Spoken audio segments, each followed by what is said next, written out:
How to clear your credit. Yung utang na mismo gusto ng customer na i-refund.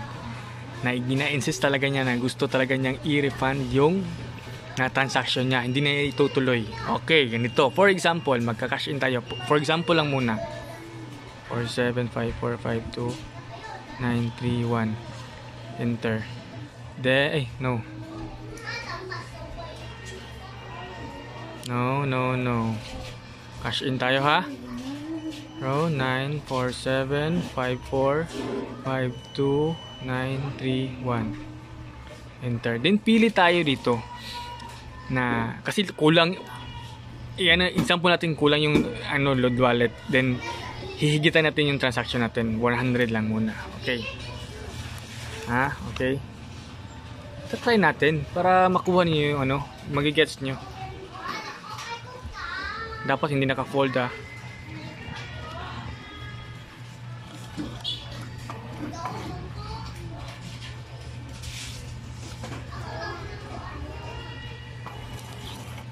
Then 20. Pasok yan siya.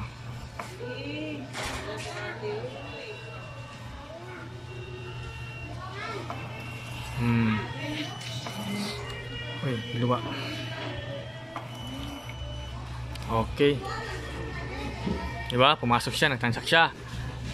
Ito, just in case na ganito ang mangyayari, i-explain ko sa inyo talaga na hindi kayo, ito yung mga problema na na pwede natin mabigyan ng solusyon. Okay, lumabas siya 120.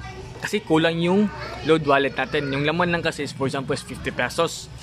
Ay 50 lang laman ng load wallet. Then 120 yung transaction ng customer.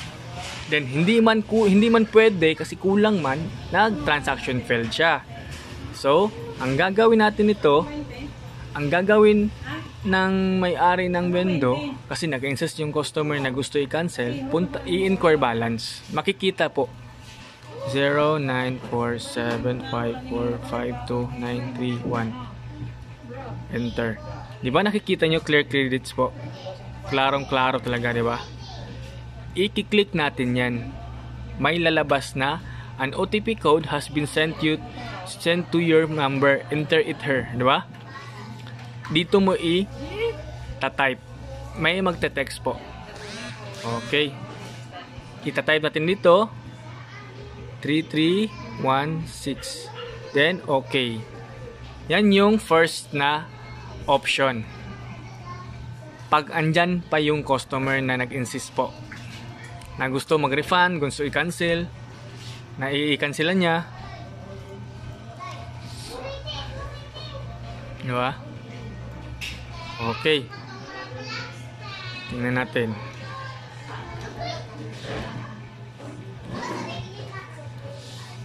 Okay, diba nawala? Yan yung transaction po.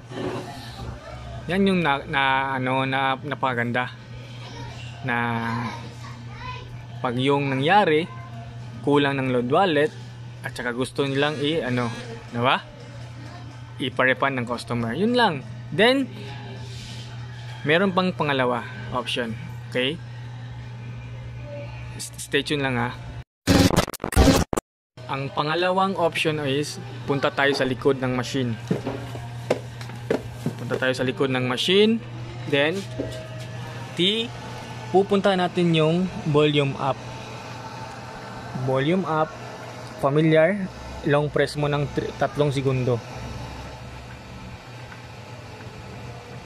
Then punta ka sa screen. Lalabas. Ito na. Diba? Tapos ang gagawin, punta ka sa 3 dots. I-click mo to. Wait. I-click mo yung 3 dots. Then mapupunta ka dito, scroll down ka lang. Then click mo yung clear logs. Ito. Tapos logs and credits po. So, logs and credits successfully cleared na siya. Diba? Ito yung option na second na option. Pag yung customer mo nakaalis na, tapos yung tagabantay mo or yung may-ari is naka-refund na, ang gagawin mo na lang is dadaan mo sa settings. Clear logs, then logs and credits po. Mawawalan yung transaction. Ang napakaganda gagawin talaga, ang sekreto nito is wag mo talagang hayaan na maubusan ka ng load wallet. Ang mas maganda din is kasi magte-text na din naman every cash in po. Merong sa trusted number mo. Doon mo makikita din. Then pwede mo din naman siya ma-check sa portal mo. So ganun lang po. Then pag natapos na, kung gusto mo nang bumalik doon sa sa menu, click 3 dots, then queues mode. Then yes.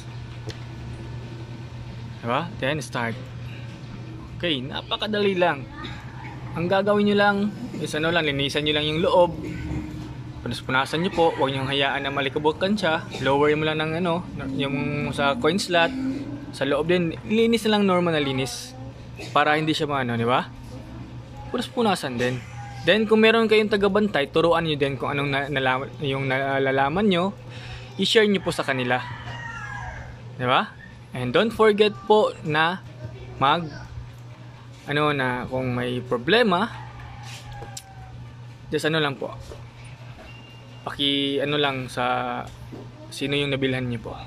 Para at least ma-solve natin yung problem. Para tuloy-tuloy yung negosyo nyo. And maraming salamat po, Sir Ma'am. And hanggang dito na lang po. Sana po na tuloy-tuloy yung negosyo nyo. Mas mapalago nyo pa na meron kayong malagyan na iba. And don't forget to subscribe. Maraming salamat po. Bye-bye.